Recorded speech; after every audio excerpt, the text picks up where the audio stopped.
ey'ekina sayansi wano ovamirembe mu lukiiko naye bannamawulire bano bagenda kubanga batukwatira bulungi ku TV okuva ssaawa 3:05. Ono asinzidde wano n'asaba omukulembeze w'eggwanga Yoweri Kaguta Museveni okukkiriza abaana abali wansi w'emyaka 12 okusaba ku lunaku olwo kubanga lwa nkizo nnyo eri abakristaayo. Njagala nate okusaba gavumenti etemuko katono abaana baffe nabo basobole okujja okusaba mu kanisa ne bakadde nga bwe batadde ne babanga basobola okugenda ku ssomero era kati bakola n'ebibuuzo era babeerewo engeri abaana basobole okujja mu kanisa kubanga kanisa ateyo neetegefu bulungi. Ssaabalabirizi Dr. Mugalu era alaze essanyu olw'abantu abazze bawambibwa okubanga batandise okukomezebwawo era asabye abantu abazze bakola ebikolobero eby'enjawulo okwenenya badde eri Kristo. Okuwulira nga n'abavubuka abaali baawula naye nga batandise okukomezebwawo ekyo kyebaliza Katonda era twongera okusaba Mukama budde famire zaffe kubanga mulamu tusobola okusinkana olunaku olw'enkya era nyongera okusaba kubanga tukyawulira balowooza nti abamu abatandika okulabika nga gavumenti olina obuvunaanyizibwa okukuuma abantu n'ebintu byabwe enunyiriza okulaba nga n'abo abatamulabika bakomezebwa. Bataata b'abaana ne ba-anko bakako ne banyina b'abaana abawala ababakozeeko ebikolobero abamu ne babafunyisa n'embuto ekyo kibi nnyo nnyo nnyo ewusinya enkola yaffe ekkanisa. Ku lw'ekirwadde kya COVID-19 ekifuugazizza ensi yonna era nga kiviiriddeko bannayuganda okufa, Kazimba asinzidde wano n'asaba bannayuganda okwettanira okufuna akayiso akaziyiza okufuna ssenyiga oyo. Njagala kwogera ku kigambo ekikwatagana ku kalagala kano akagema ekirwadde kino kya ssenyiga ekikambwe.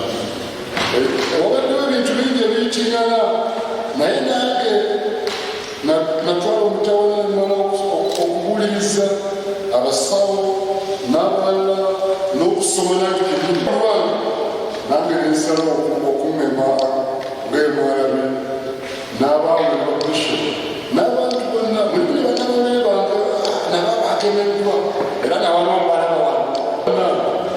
Kino kikolebwa omuntu nga asazeewo bulungi nsaba nammwe munoonyereze olyoka osalayo nawe ogemerwa nange ng'eguda olwomere kyomulamu. Yeegasse ku bannayuganda ab'enjawulo bw'atyo n'asaasira bannansi b'eggwanga lya Tanzania olw'okuviibwako omukulembeze waabwe John Pombe Magufuli. Ensi n'olwekyo ndi wano okubategeeza nti Yesu mulamu takyaddamu kufuna nti okwo kuzuukira okutuwa essuubi ng'abakristaayo. Tusaasiranye bannaffe abafiiriddwa nga bannaffe ab'e Tanzania okufiira pulezidenti waabwe kitalo ate omwana w'Afrika. Olunaku olwaleero ekkanisa ya Uganda ewezezza emyaka 6 nga yeetwala ng'ebikujjuko byakolebwa mu bitundu by'eggwanga eby'enjawulo. Sarah Nakandi, Ace TV, Select Ey'enjawulo. Mbagaliza Pasika ennungi era n'ekisa kya Katonda kubanga Yesu mulamu tusobola okusinkana. Stephen Kazimba Mugalu ye ssaabalabirizi w'ekkanisa ya Uganda. Bwe tweyongerayo ate olunaku olwaliro nga bwe tukimanyi nti abayizi ab'ekyomusanvu bamaliriza ebigezo byabwe wabula ate abakulira amasomero mu disitulikiti okuli Bunyangabo wamu ne Kasese beeraliikirivu olw'obudde obutono obwaweebwa abaana bano okubanga bakola ebibuuzo ebyakamaliriza balina obweraliikirivu nti abaana bano bayinza obutakola bulungi. Nga bwe kimanyiddwa nti olunaku olwaleero abayizi abali mu kibiina ekyakamalirizo ekyomusanvu lwe bafundikidde ebibuuzo byabwe ebibasobozesa okugenda ku ddaala eddala. Bano olunaku lw'eggulo lwe batandise okutuula ebibuuzo byabwe ebya Primary Living Examinations oba biyite PLE. Wabula newankubadde biri bityo bo abakulembeze b'amasomero bali mu kutya okutagambika olw'ensonga nti obudde butono ddala obwabaweebwa okubangula abayizi bano, engeri gye kiri nti baamala obudde bungi ewaka mu kiseera eky'omuggalo era tebamanyi oba banaakola bulungi nga bwe babadde basuubira. Given vis-a-vis the syllabus coverage. When you look at this period, it is abnormal, but of course, the fact that we're in an abnormal period, we have no choice, we shall just implement. Bali jaba bali half baked. Then ekirala kigenda kutawaanya nnyo the next class. Omwana gyaba agenzeemu nti byali alina foundation gyali alina ofuna mu class ewedde teyagifuna. So the next one egenda bange mutawaanya nnyo nti baateekawo system ey'okubanga basomeseza abaana ku ma radio, ku ma TV ne mu mpapula z'amawulire. Naye ojja kwesanga nti abaalina access ku ma TV n'ama radio baana batono nnyo, percentage ntono nnyo. Nti n'amawulire ge baprintinga ng'oweereza mu byalo ojja kwesanga nga batwalanga amawulire copies 2 nga kuliko abaana hundreds and hundreds tebasobola kukozesa amawulire ago. So bine period ene gye tubaddemu gye bagamba nti abaana abaasomesebwanga oyinza okwesanga nga percentage ntono nnyo eya accessing anything to do with the education. William Gichanga yakulira essomero lya Rimi Parents agamba nti tekibadde kyangu eri abasomesa kubanga abayizi bagenda okudda ku masomero ng'obwongo bwabwe bubisi nnyo. Okwiha obu lockdown yazaho abaana bitu bakatunga chance okushomera ama TV kandi batunga chance okushomesebwa teachers ningabe abegesa abakugukire. So lockdown nubwo yatwasireho kunkiko twatunga chance yo kubona abashomesa ngaba Kampala kandi bashomesa abana ama TV n'ama radio barugamu. Mu kwogerako n'abayizi bategeezezza nti newankubadde obudde obwabaweebwa bubadde butono ddala bano balina essuubi okukola obulungi. I'm 100% prepared for my PLE, and this is because our teachers have taught us very well that we don't have any fear in our hearts. We are very well prepared and confident that we shall pass. Our teachers have taught us enough and we are so ready to pass. And I think if we are going to do now, we are so ready and we shall pass and put our school to the highest level. Edith Nabagereka, STV Select, Ey'enjawulo. Edith Nabagereka mu bufu bwe bumwate bwe tugenda mu district y'Empigi abeeyo baguddemu ekyewuunyo omuyizi ow'ekyomusanvu abadde akola ebigezo bye ekigezo ekyokubala bw'atandise okukaaba ebisango nonno abadde lubuto era bamututte mu ddwaliro n'akubawo eryana eddenzi. Abantu mu district y'Empigi bagudde ku kyewuunyo we balabye omuwala musaayi muto atemera mu myaka 13 nga ono ali lubuto yatandise okukaaba ebisa by'okuzaala ng'agenda mu maaso n'okukola ebibuuzo bye eby'ekyomusanvu ebyakamalirizo byewandiise ebya PLE. Omuwala ono gwe bakwesa amannya yabadde yakatandika okuwandiika ebigezo eby'okubala olwo n'atandika okukaaba ebisa bw'atyo n'addusibwa ku ddwaliro eriri okumpi gyekuba eryana eddenzi. Embeera eno yabadde yeefaanaanyiriza bweti nga bwe kiri mu katambi kano k'olengera. Bino byonna byabadde ku ssomero lya St. Bali ku Ddembe Primary School ejjalamba mu tawuni kanso y'e Bwama mu Mpigi District ku Lwokubiri. Okusinziira ku akulira essomero lino Mwami Ssemanda Godfrey, embeera yabadde ya bukenke nga omwana ebisa bitandise okumuluma. Mukyala Goreti Mirembe omusawo yayambyeko omuwala ono okuzaala yagambye nti olwamaze okuzaala omuwala yazzeeyo mu kibiina n'atuula ekigezo kye kino. Kusinziira ku Mwami Ssemanda akuuma ebigezo yamwongedde eddakiika 45 okumaliriza ekigezo kye. Omuwala ono era ne ku Lwokusatu akedde n'akola ekigezo kye ekirala. Bazadde b'omuwala ono ekyamuwala waabwe okufuna olubuto bakitadde ku muggalo olwa COVID-19 nga kyawa ekyanya abalenzi okulaba nga abawala ne kibaleetera okugenda mu bikolwa eby'okwegatanga. Nze Arafat Musoke ku STV Select Ey'enjawulo. Byakwewuunya nnyo byampuna naye bwe tweyongerayo ate olunaku olwaliro abayimbi bano abakatandika ennaku zino no babayita ba upcoming bakuŋŋaanidde ku sharing hall ensambya okwegatta ku kibiina ekya Uganda Musicians Association okubanga basobola okwenogera ku nsimbi singa baba nga batuuse mu biseera ebizibu. Olunaku olwaleero abayimbi abatandika bayite ba upcoming artists beeye ku sharing ensambya okwewandiisa mu kibiina ekigatta abayimbi Uganda Musician Association WUMA okusobola okuyambibwa bw'aba balina obwetaavu. Halima Namakula nga y'omu ku bakulembeze b'ekibiina kino agamba okukola kino bagendereddemu okulaba nga teri muyimbi yenna gwe baleka mabega bw'aba nga balina ettuli bafunye ng'abayimbi.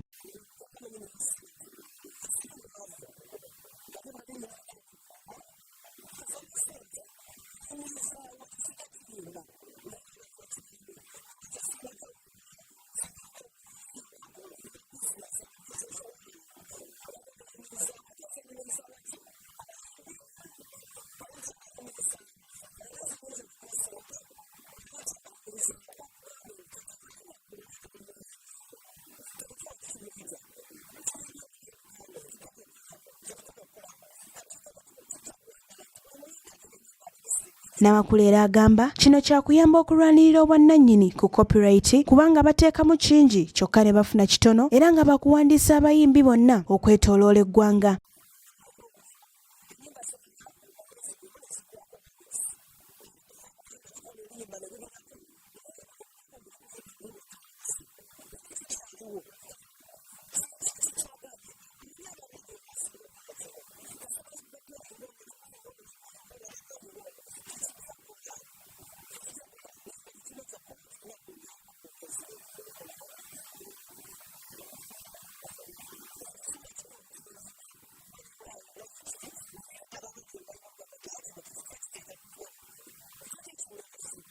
Fiina Mugerwanga ye Ssaabawandiisi w'ekibiina kino agamba nti abantu mu mirimu emirala nga bwe beewandiisa nabo bateekeddwa okwewandiisa kubanga bangi beerimbika mu mulimu gwabwe mu bukyamu.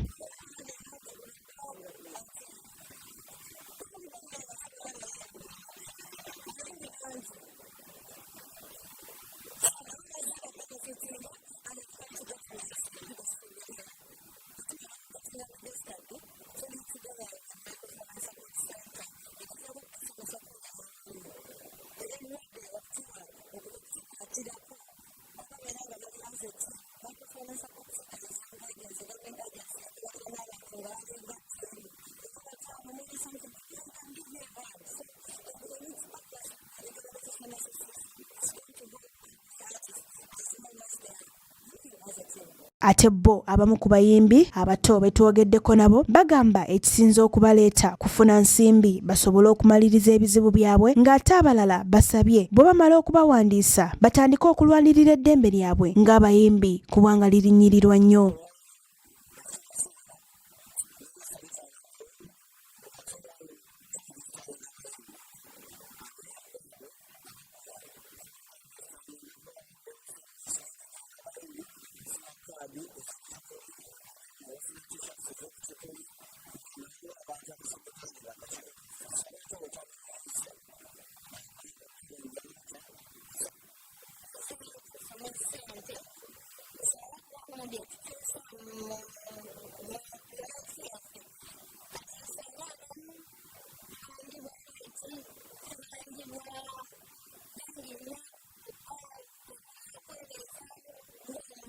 Sarah Nakandi, STV, Select Ey'enjawulo. Mwebale nnyo abasasi baffe abo be bayimbi ab'eggwanga kkiriza tuwummulemu katini nnyo tukomawo n'amawulire amalala mangi tovaawo.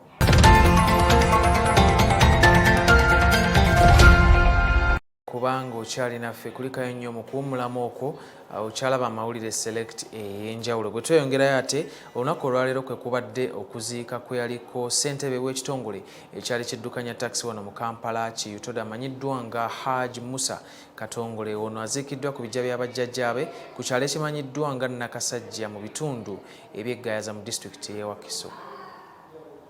Namungi w'omuntu awerekedde omugenzi Haji Musa Katongole abaddeko n'abakungu okuva mu gavumenti y'abakati ssaako ne gavumenti y'e Mengo ko ne bannaddiini ab'enjawulo. Allahu Akbar.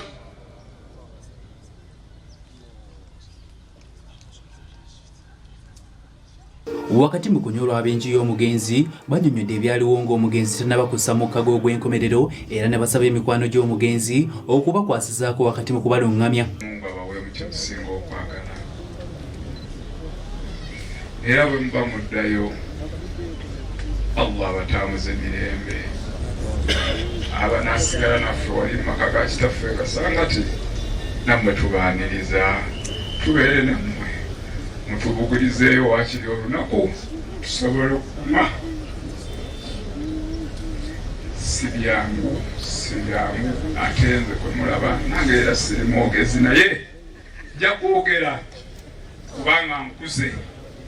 Lulimba nekola ekyekyo kubanga ati musabadanga nti jawayogere male nga ati ate nze njogera woli lwaki oyagala nze njogere nga gwe mukama wange. Olwaleero bazimbidde ku ebyo Haji bye yateekawo, Haji bye yassaamu obudde, bye yassaamu amaanyi okakasa nti bannayuganda buli omu afuna ekigulira magala eddiba. Obwedda buli mukungu aweebwa akazindaalo abadde atendereza omugenzi olw'okubeera n'omutima omulungi naddala bwe kituuka ku ky'okugaba.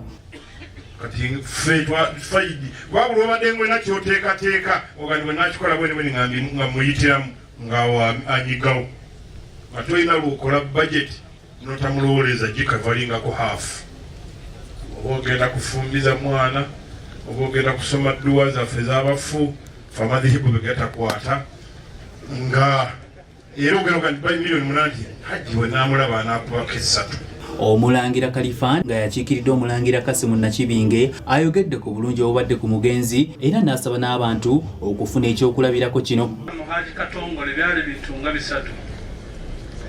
Ekisooka, Haji Katongole abadde ayagala nnyo abaana be.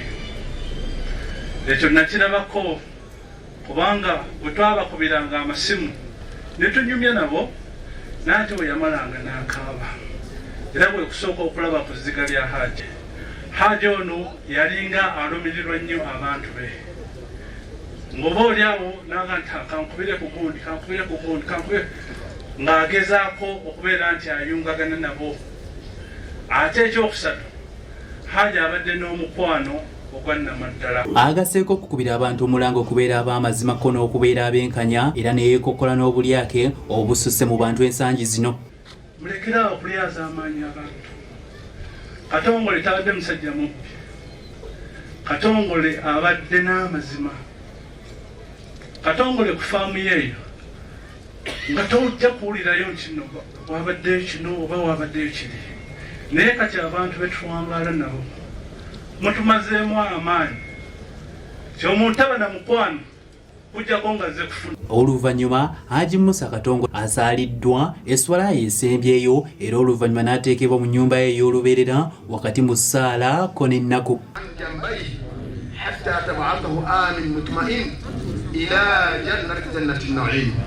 اللهم إن عبدك موسى ينزل بك عند خير منزول به. الله أكبر.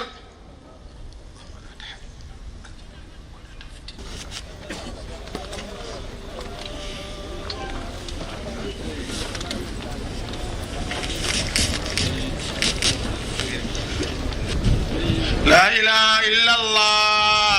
Nze Hasif Sekiwunga kula STV Select Ey'enjawulo. La ilaha illallah Muhammadur Rasulullah.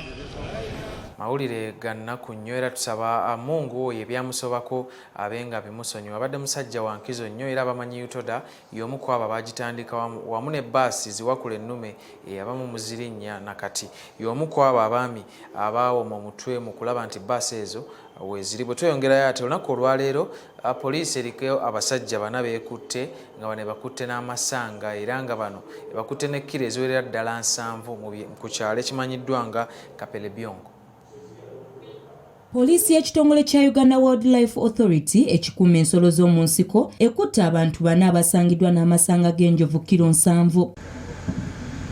Abakwate kuliko Samuel Emmanuel Okelo Bonafas omusirikale wa polisi Martin Ochen wamu ne Levi Elewo omusirikale era dereva w'ekitongole ekivunaanyizibwa ku bisolo ki Wildlife Authority. Officer baffe aba Special Wildlife Crime Unit abakolagana ne police bakwata abantu 2 omu driver mu police tegeri amanyiddwa erinnya abantu bano bakwatibwa omu ayitibwa Emmanuel Samuel naye atuuka ne yeeyita Shaban ate omulala ayitibwa Eleo Levi. Bano basangibwa nga balina amasanga g'enjovu manene nnyo nga gazitwa obuzito bwa kilograms 43 kyokka nga tebalina lukusa kubanga waliwo ekiwandiiko. Bano bakwatiddwa mu bitundu by'e Kapelebyong ng'ate abalala bakwatiddwa mu Kampala nga batunda amasanga gano nga tebalina lukusa lubakkiriza kugatambuza. Omwogezi w'ekitongole ki Uganda Wildlife Authority Bashir Hanji akakasizza okukwatibwa kwa bano era agamba basindikiddwa mu kkooti okubasomera omusango. Amasanga genjogerako tetulina bukakafu oba ga njovu zaffe mu Uganda naye ekyokubeera nti bano abantu abasanga nga bagalina already ogwo musango lwa nsonga tebalina lukusa tebalina license. Ensonga lwaki twabakwata nga twagala ne police era bagenda kutwalibwa mu mbuga z'amateeka. Tulina ebizibiti tujja okulaga kooti tulabike nga abantu bano bavunaanibwa emisango emituufu. Ono ategeezezza nga bano bwe bagenda okutwalibwa mu kkooti bavunaanibwe ng'ategeezezza nti singa gubasinga basobola okusibwa obulamu bwabwe bwonna. Bitundu by'ensolo ate ezikuumibwa butiribiri musango munene nnyo okusinziira ku mudamuzi nga bw'abasazeewo bwayagala ayinza n'okubasalirawo okubeera mu kkomera okumala obulamu bwabwe bwonna obwa life imprisonment naye nga ogwo si mulimu gwaffe nga ffe Uganda Wildlife Authority oba ffe ng'abawawaabira si mulimu gwaffe ogwo mulimu gw'aba judicial officers. Hanje era ategeezezza nga layisinsi eweebwa abantu ku bisolo bino erina okuddizibwa obujja buli mwaka. Layisinsi kisinziira ku kiseera. Layisinsi tugikuwa omwaka mulamba eguggwako n'ojja n'osaba layisinsi endala. Ono ategeezezza nti bo obuvunaanyizibwa bwabwe kulaba nga ensolo tezittibwa ssaako okumalibwako eddembe lyazo. Ng'ekitongole nga Uganda Wildlife Authority omulimu gwaffe kulabirira nsolo sikulaba ssente zivaamu butandika okutunulira mu ssente awo tukolerera ensobi ffe gwaffe kulaba nti bw'oba olina amasanga tolina kubeera nago. Esente zivaamu simu tekitukwatako ffe kubanga tetuli basuubuzi b'amasanga ekyaffe kulaba nga ensolo tewali n'emu ettibwa. So tetera kwagala kutunulira nti ate muno sente zimeka ezifudde. Maria Dana Namiro, STV Select Ey'enjawulo. Webale nnyo musasi waffe Maria Dana Namiro bwe tweyongerayo ate nga olutalo ku nvuba embi kukyagendera ddala mu maaso abantu mu bitundu mu disitulikiti y'Ekitagwenda balabuddwa okukozesa akabalagala okubanga bavuba ebyennyanja. Kino kitwalibwanga envuba embi. Katulabe ku mboozi eyo. Ekibiina kivunaanyizibwa kukuuma envuba n'okulondola abavubi ekimanyikiddwa nga Fisheries Protection Unit kigobye envuba etali ya mu mateeka ku Lake George egabanwako disitulikiti eya Kamwenge ne Kasese. Abalondola abavubi batuuse ku mwalo gw'e Mahiro Landing Site ogusangibwa mu disitulikiti eya Kitagwenda okulwanisa okuvuba okutali kwa mu mateeka wabula ekyabajja enviiri ku mutwe kwe kuzuula nti abavubi ku mwalo guno babadde bakozesa kabalagala okukwata ebyennyanja. Ng'omuntu bw'olya emmere oluusi bw'olya emmere ng'eri contaminated efuuka obutwa mu mubiri. Kati kabalagala ono ayinza okuba ng'eri emmere mu bantu naye ate kabalagala ono bw'atuuka ku kyennyanja bubeera butwa. Mu kwogerako n'omu ku bavubi ku nnyanja eno yannyonnyodde nti kabalagala asikiriza ebyennyanja n'okusinga obukodyo bwonna obukozesebwa mu kuvuba. Ye Lieutenant Kaija Kirya agamba nti ajjuza ebiwandiiko ebiraga abantu bwe bakozesa kabalagala okuvuba ekintu ekitali kya mu mateeka wabula nga kyekuusa ku mujjuzo ogw'abantu abayitiridde ku mwalo wano waasinzidde n'atutegeeza nga bwe bagenda okusomesa abantu ku bulabe obuli mu kino. Tujja kigamba nti tujja kirwanyisa mu ngeri bbiri. Esooka y'okusomesa abantu era tujja kusaba bannamawulire mukukwatireko okusomesa abantu nti emmere y'abantu efumbiddwa si mmere nnungi ku byennyanja. Ekyokubiri nti bwe tumala okusomesa ne bakyuka abalala ne bakyuka abalala ne bagana abanalemerako bajja kuba bakyajingibwanga mu mateeka gy'ebyokuvuba nga bw'otagamba. Mu kikwekweto ekyakolebwa ku Lake George ekibiina kya Fisheries Protection Unit kyayokyezza amaato 57 n'obutimba obuvuba ebyennyanja obutali bwa mu mateeka 3. Okusinziira ku Hajara Namugabu akulira omwalo guno ogwa Mahiro Landing Site bazze nga bagaana amaato agatali mu mateeka ssaako n'obutimba okusobola okulwanisa envuba embi. Ayongeddeko n'asaba gavumenti okubaggulirawo Fisheries Protection Units mu disitulikiti ya Kitagwenda okutereeza embeera eriwo kati. Ebinkanye nyine kompleni yanje aha mutima nanga omu bantu balota tuli abantu 40 amaato 40 nizona 40 nibo bali omu mayoro mu bonka kubentusaba gavumenti nitayusi batereze namba ikuba ya yusi nekore ibikorobero bibi tene kintu kikubahuzya tene kintu ekikubarusya bentusabe namba musebe no kumwa amashire mu Mugambe batabantu ba masyo wamara nkayusi zuwanji tene namba. Ramla Katumba kura STV Select Ey'enjawulo. Webale nnyo Ramla Katumba bwe tweyongerayo ate omumpembe Koni n'olutalo abasinga mwaluulirako mu G9 abantu lwaboogeza bufofofo kwegamba lwabayisa bubi nnyo era waliwo omwami amanyiddwa nga Justin Odongo ono yawambibwa Koni atunnyonnyodde ebimu ku ebyo bye yasanga mu nkambi ya Koni ng'awambiddwa. Olutalo lw'omumpembe Joseph Konyi mu myaka gy'ekyenda lwasannyalaza ebintu bingi era lwateeka bangi ku bunkenke era buli omu bubwe.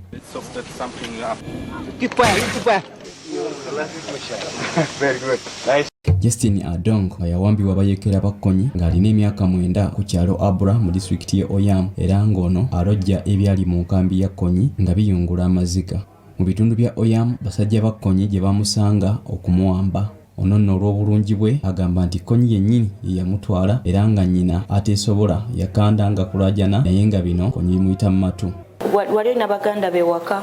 Abaganda bange yenze nali omwana muto asembayo eri maama kati baganda bange babadde abantu abakulu kati yenze nali omuto asembayo kati nga buli sawa mbeera ne maama kati bwe yajja nansanga nga nina maama nga twekwese kumpi n'ekkubo kati nangamba mudduka ki maama nagamba tukuduka kubanga tutya Konyi yennyini nyine nze nange nali simumanyi. Ono era alojja n'omumyuka wa Konyi Lagon Oti eyali omukambwe nga ennomba. Acholi reason eyo mu Northern nga twatambula almost mwezi mulamba okuddayo we babeera kati we twatuukayo nze omukulu oyo nyine yankwata nange we twatuuka ku kaamu ze babeera oluvannyuma ya mwezi gumu nangamba oyo omukyala ono ajja kubeera mukyala wange kyokka oyo yali adirira ku bigere yako. Ono era anyumya bwe batambuzibwa okwetooloola ebitundu bya Kyoli kyokka nga mu bonna ye ku myaka emito gye yalina ono Oti gwe yasaba okuwasa kyokka nga ekyennaku yali tasobola kugaana olw'okutaasa obulamu bwe. Nze we natuuka bali abalala babagabira walala ffe baatutwala abantu babiri nze n'omwana mulala bamuyita Clara baatutwala nabo kati we baatutwala ne tutuukayo ne tubeerawo namala wiiki nga gumu kati we namala wiiki obulala gwa kubiri n'atandika kunkosa naye nga sirina na kangamenti oba ekintu kyonna kyemanyi. Ekyewuunyisa ku myaka 9 ono yalina ennyumba mwe yali agenda ofumbira Oti Lagon era nga talina kintu kyonna kyamanyi yatandika okukozesebwa mu by'obufumbo kyokka Adong bino abinyumiza nga ayungula amaziga. Ennyumba ezo ze bakuwa ye yasulamu kati ajja nakukima ku bali bano ne bakutwalayo mu nyumba. Olwo nayisibwa bubi nnyo kubanga nali sirina kyemanyi ekintu kye bayita nti omusajja oba kiki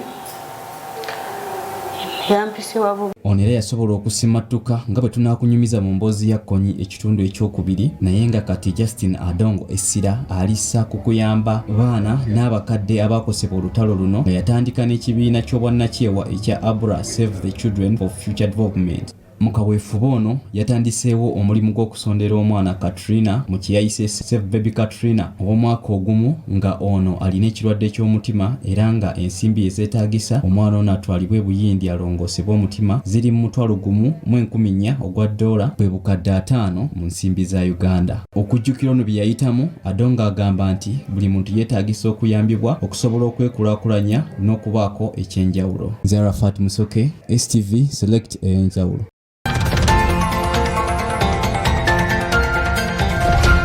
Webale nnyo Musoke Arafat n'emboozi eyo gye bayita Select Ey'enjawulo ono ku STV.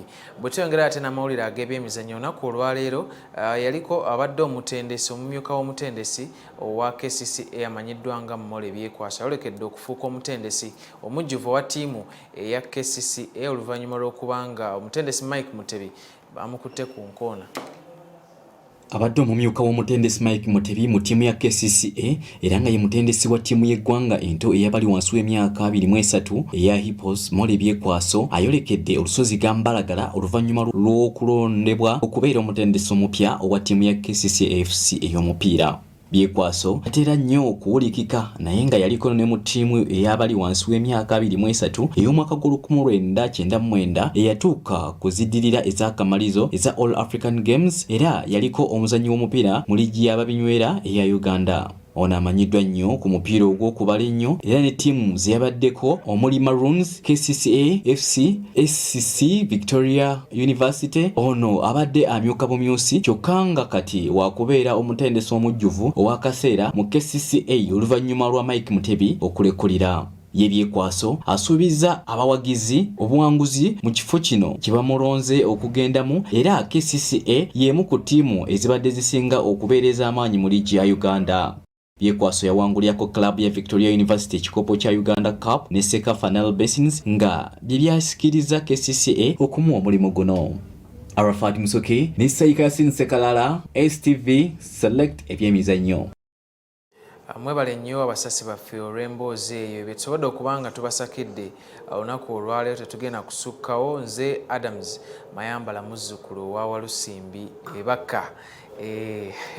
Kale amawulire gaffe olunaku olw'enkya ssaawa ezimu ssaawa zigenda beera 12:45 mpoza ate programu eddako ye Select E-Buzz n'omuwala omuto amanyiddwa nga Happy Angel era programu eyo ebeeramu byamasanyu oba entertainment so ababyesunga temuva ku musule bulungi.